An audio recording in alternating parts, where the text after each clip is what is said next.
वो परमात्मा स्वयं अपने सतलोक स्थान से, उस सनातन परम धाम से, जहाँ जाने के बाद फिर प्राणी जन्म मृत्यु में कभी नहीं आता, तो वो परमात्मा स्वयं वहाँ से चलकर गति करके आते हैं अपनी प्यारी आत्मा को, जो अच्छी आत्माएं हैं, जो ज्ञान ग्रहण करने योग्य होती हैं, उनको आकर के वो ज्ञान बताते हैं और उसको अपने से पूर्ण परिचित करा के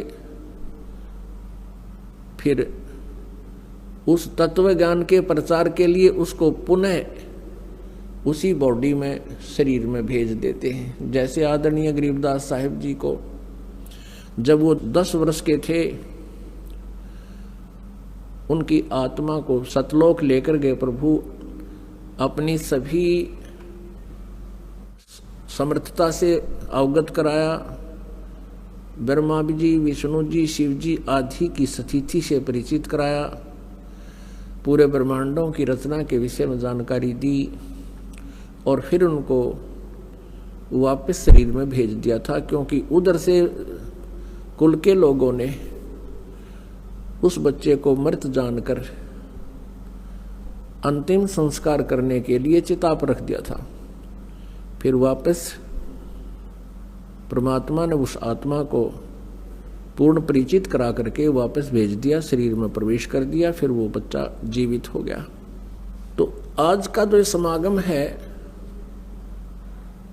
ये उसी उपलक्ष्य में, उसी खुशी में मनाया जा रहा है कि परमात्मा ने उस गूढ़ रहस्य को बताने के लिए, जो वेद और सदग्रंथों में, गीता जी में जो गूढ़ रहस्य छुपे हुए हैं, उनको बताने के लिए परमेश्वर स्वयं ही धरातल पर अवतरित हुए, सह शरीर आए। ये वो शुभ महीना है, ज्येष्ठ मास, और ये आने वाली जो पूर्णमासी है अभी 4 दिन बाद, यानी 15 जून की, ये वो शुभ दिन है कि वो परमेश्वर कलयुग में सतलोक से चलकर, सनातन परमधाम से चलकर गति करके सह शरीर आए और भारतवर्ष की पवित्र भूमि काशी शहर में एक लहर तारा नामक तालाब में विकसित कमल के फूल पर वो पूर्ण परमात्मा एक नवजात शिशु रूप धारण करके विराजमान हुए। ब्रह्म मुहूर्त, सूर्य उदय होने से लगभग 1.5 घंटा पूर्व के समय को ब्रह्म मुहूर्त कहते हैं। उसी समय एक अष्टानंद नाम के ऋषि, वो वहां लहर तारा तालाब पर एकांत स्थान देखकर स्नान करते थे, और जैसा भी उनके पूज्य गुरुदेव स्वामी रामानंद जी ने जो साधना करने को बता रखा था, वह कुछ देर बैठकर वो सुबह सुबह भगवान का चिंतन भी किया करते थे। स्वामी अष्टानंद जी अपनी साधना करने की तैयारी में थे, स्नान कर चुके थे, आंखें खुली थी और ज्ञान मुद्रा में विराजमान थे। उन्होंने क्या देखा कि आकाश से एक प्रकाश पुंज आ रहा है। प्रकाश का एक गोला सा आता नजर आया। ज्यों ही ऋषि जी ने उसको ध्यान से देखना चाहा, अष्टानंद जी की आंखें चुंधी आ गई। वो उस तेज को, उसकी चरम दृष्टि सहन नहीं कर सकी, आंखें बंद हो गई। आंखें बंद हुई तो क्या देखा, उसमें एक नवजात शिशु का रूप दिखाई दिया। जैसे हम सूर्य की तरफ देखते हैं, हमारी ये चरम दृष्टि आंखें नहीं देख पाती, हम आंखें बंद कर लेते हैं या दूसरी साइड में कर लेते हैं, नीचे को कर लेते हैं, तो उसमें सूर्य दिखाई नहीं देता, सूर्य का आकार दिखाई देता, सूर्य का प्रकाश दिखाई नहीं देता। केवल सूर्य का आकार दिखाई देता है, एक गोला सा नजर आता है। इसी प्रकार अष्टानंद जी परमेश्वर के उस तेज पुंज को नहीं देख सके। पहले तो उसने देखा कि प्रकाश का कोई गोला सा आ रहा है, फिर आंखें बंद की, फिर दूसरी साइड किया, फिर इधर किया, क्या देखा कि वो नवजात शिशु का वो प्रकाश रहित रूप दिखाई दे रहा है, जैसे सूर्य को देखने के उपरांत उसका प्रकाश रहित आकार दिखाई देता है।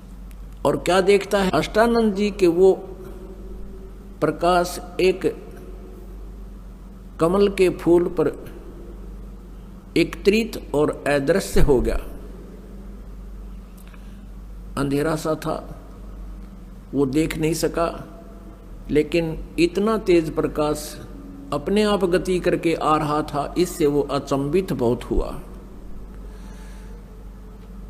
और इस रहस्य का भेद जानने के लिए वो तुरंत उठकर अपने पूज्य गुरुदेव महर्षि रामानंद जी पंडित जी के पास पहुंच गया और अपने साथ बीती पूरी घटना का विवरण कह सुनाया और पूछा, गुरुदेव ये मेरी कोई भक्ति की उपलब्धि है या कोई मेरा भ्रम है? ये कोई स्वप्न भी नहीं कह सकते, क्योंकि मैं जागृत और खुली आंखों देख रहा था। स्वामी रामानंद जी को जितना भी अध्यात्म ज्ञान था, उसके आधार से अपने शिष्य अष्टानंद जी की संतुष्टि करने के लिए उन्होंने कहा कि अष्टानंद, आकाश से जब ऐसे प्रकाश पुंज आते हैं तो वो कोई देव आत्मा होती हैं और स्वर्ग लोक से आते हैं। यहाँ किसी माँ के गर्भ में वो प्रवेश करेंगे और फिर जन्म लेंगे और अपना जिस उद्देश्य से वो आते हैं उस कार्य को वो फिर पूरा करेंगे। ऐसे लक्षण महापुरुषों के अवतरित होने के होते हैं। अब जैसा भी उस ऋषि को ज्ञान था, अपने शिष्य को संतुष्ट कर दिया और कहा कि अष्टानंद, तेरी कोई भक्ति की उपलब्धि नहीं है। उधर से क्या हुआ कि एक गौरी शंकर और सरस्वती नाम के पति पत्नी ब्राह्मण थे। भगवान शिव जी के बहुत उपासक थे, कट्टर समर्थक थे, इष्ट रूप में उन्हीं को मानते थे, अन्य किसी देव को वो पूज्य नहीं मानते थे। और निस्वार्थ वो भगवान शिव की कथा सुनाया करते थे, महिमा सुनाया करते थे। जो भी पैसा उनके पास आ जाता था कथा करते समय, तो अधिकतर वो धर्म में लगाया करते थे। उनका कोई संतान नहीं थी, विवाह को लगभग 20-25 वर्ष हो गए थे, उनके कोई संतान नहीं थी और संतान की चाह उनके हृदय में बहुत घनी थी। रह रहकर भगवान शिव जी से प्रतिदिन प्रार्थना किया करते थे। कुछ दिनों के बाद क्या हुआ कि जो काशी के अन्य ब्राह्मण थे, जो जनता से पैसे लेकर के उनको गुमराह करके पैसे ऐंठा करते थे, उनको लगा कि जो गौरी शंकर है ये निःशुल्क और निस्वार्थ भाव से जनता को कथाएं सुनाता है और काशी के लोगों की अधिक आस्था इस गौरी शंकर में होती जा रही है। इस कारण से वो ईर्षा किया करते थे, लोगों को कहा करते थे कि ये गलत है, ये झूठी कथाएं सुनाता है, उसमें बहुत से दोष निकालते थे। दूसरी तरफ मुसलमान बहुसंख्या में बनारस में थे, वो भी इस बात से परिचित थे कि काशी के अन्य पंडित गौरी शंकर से ईर्षा रखते हैं, वो इनके साथ नहीं है। और हिंदू धर्म का अत्यधिक प्रचार बनारस में ये गौरी शंकर कर रहा है। ये शिवजी का पुजारी है तो उन्होंने ऐसा अवसर देखा कि अब न तो हिंदू गुरु इसके साथ हैं, उन्होंने अपना जल उस गौरी शंकर के परिवार के पूरे घर में छिड़क दिया। मुसलमानों ने झूठा जल करके सारा छिड़क दिया और जबरदस्ती गौरी शंकर और उसकी पत्नी को पिला दिया। इस दृश्य को वो ईर्ष्या करने वाले अन्य ब्राह्मण देख रहे थे, उनको पता चला। उसी दिन से उन्होंने गौरी शंकर और सरस्वती जी को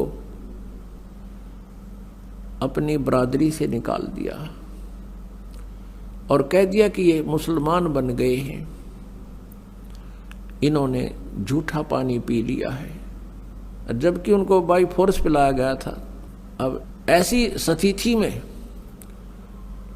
गौरी शंकर ने मुसलमान धर्म को स्वीकार कर लिया, क्योंकि हिंदुओं ने उनका बहुत विरोध कर दिया और गंगा में स्नान करना भी बंद करवा दिया कि अब ये मुसलमान हो गया, ब्राह्मण नहीं रहा, हिंदू नहीं रहा। अब गौरी शंकर का नाम बदलकर नीरू रख दिया मुसलमानों ने और सरस्वती का नाम नियामत रख दिया,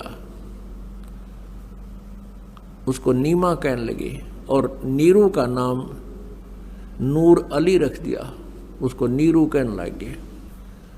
लहर तारा नामक तालाब की स्थापना कैसे हुई? वो एक बहुत बड़ा गड्ढा था,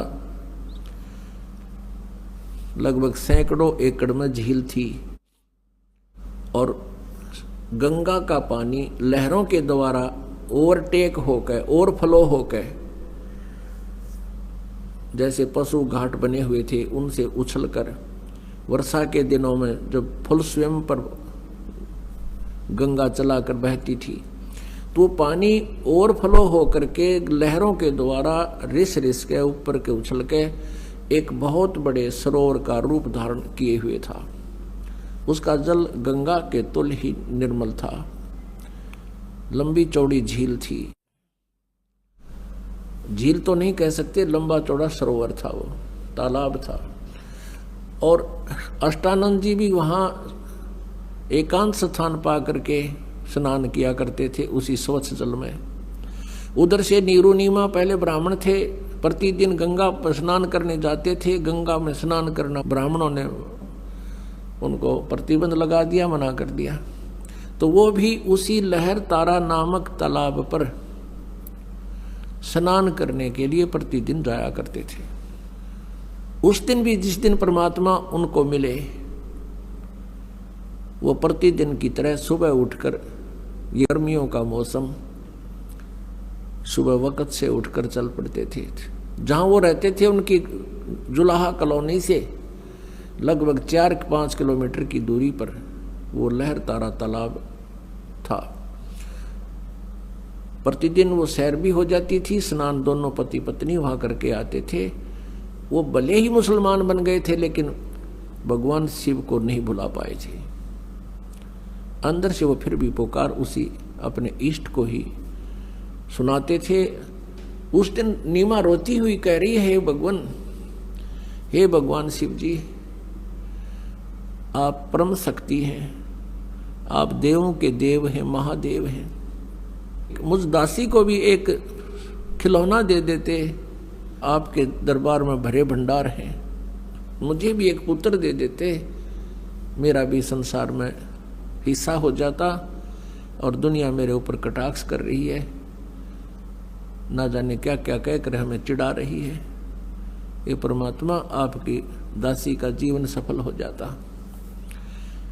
उधर से न्यू कहकर वो बहुत जोर जोर से रोने लगी, बहुत हिचकी बंद गई। उधर से नीरू कहता है, नीमा, यदि हमारे भाग्य में होता तो भगवान शिव अवश्य दे देते।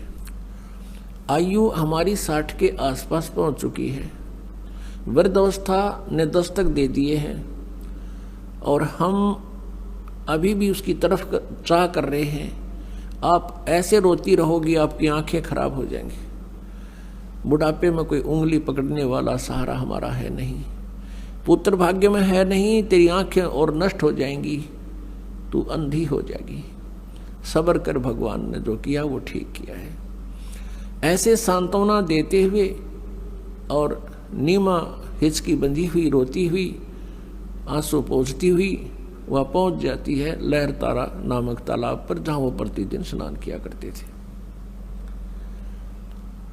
पहले नीमा ने स्नान किया,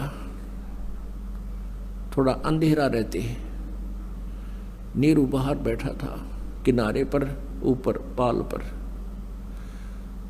जब नीमा स्नान करके बाहर आ गई, नीरू स्नान के लिए लहरतारा तालाब में प्रवेश कर गया और ऐसे पानी से मल मल कर नहाने लगा, गोते लगा लगा कर स्नान करने लगा। जो वस्त्र पहन के स्नान किया था नीमा ने, कपड़े चेंज करके वो लहरतारा तालाब में पुनः किनारे पर पहुंची उस वस्त्र को धोने के लिए।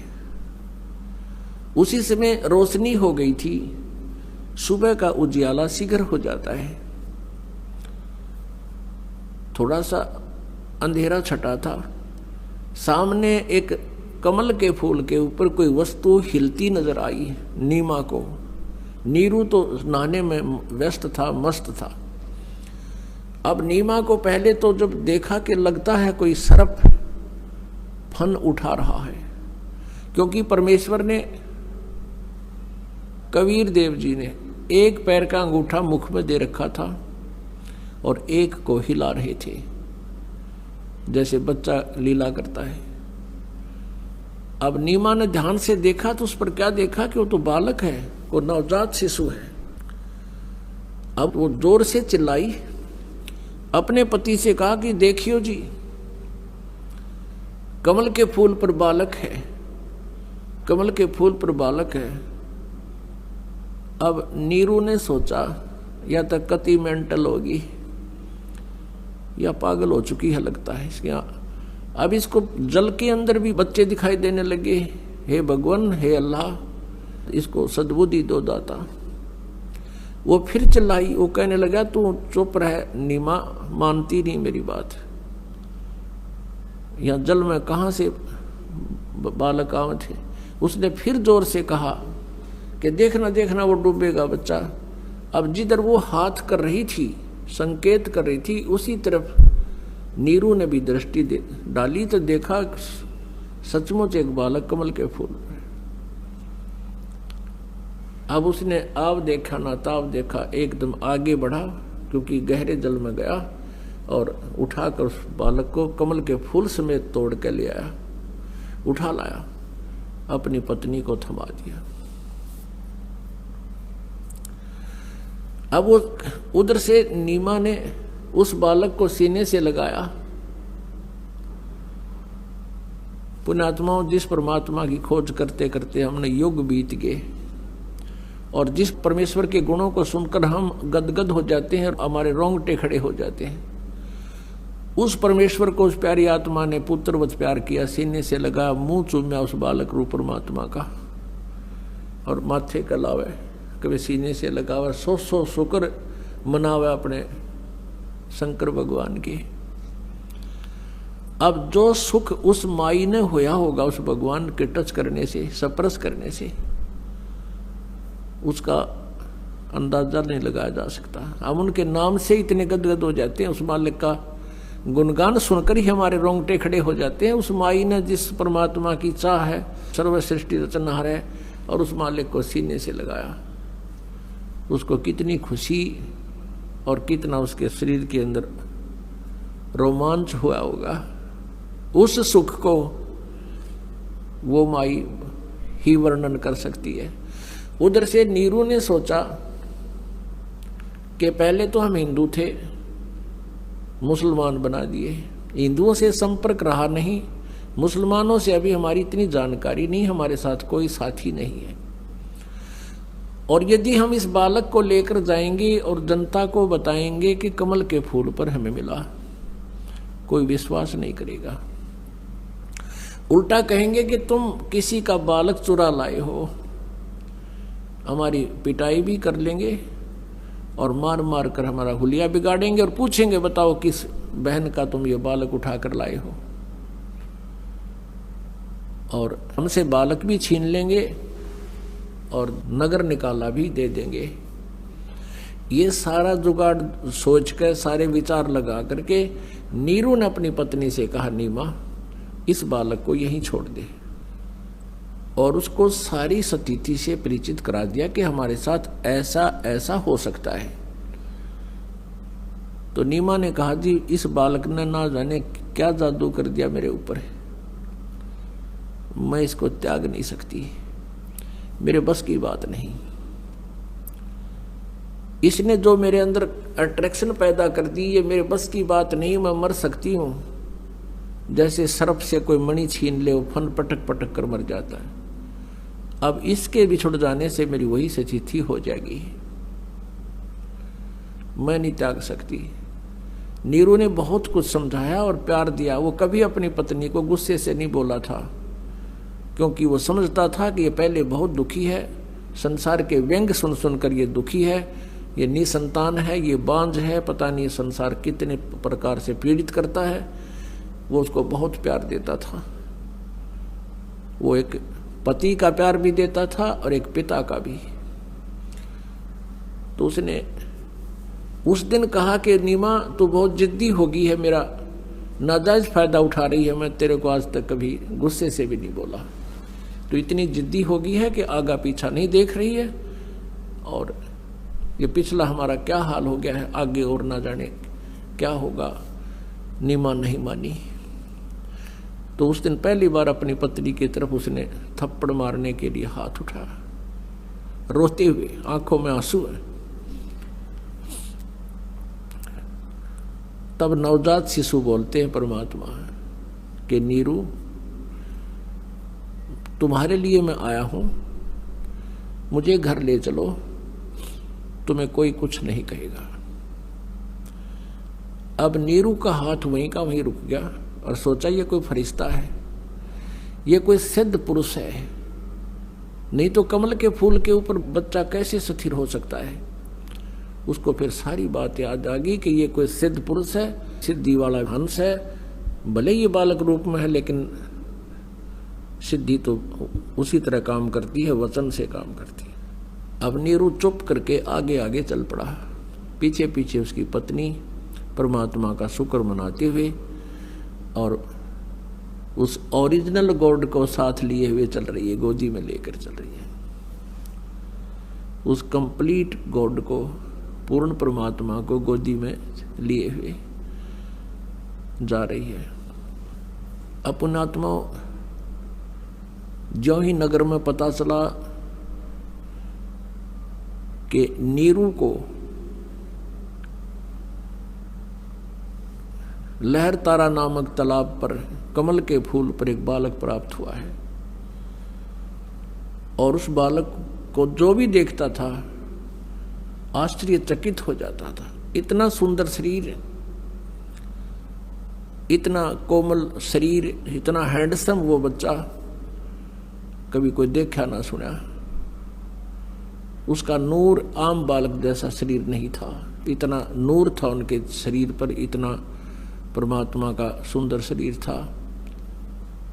तो पूरी काशी में जैसे कहते हैं दावानल फैल जाती है, जंगल की आग बढ़ जाती है बहुत तेजी से। अब पूरी काशी नगरी उमड़ कर आन लगी, गीत गाते हुए, जैसे किसी का ब्याह में जाया करती पहले बहनें गीत गाती हुई, ऐसे झुंड के झुंड आ रहे हैं और वहां परमात्मा के दर्शन कर रहे हैं।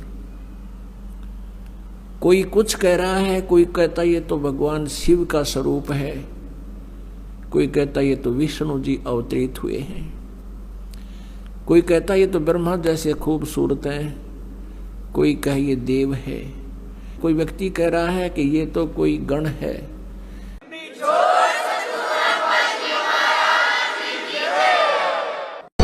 Oh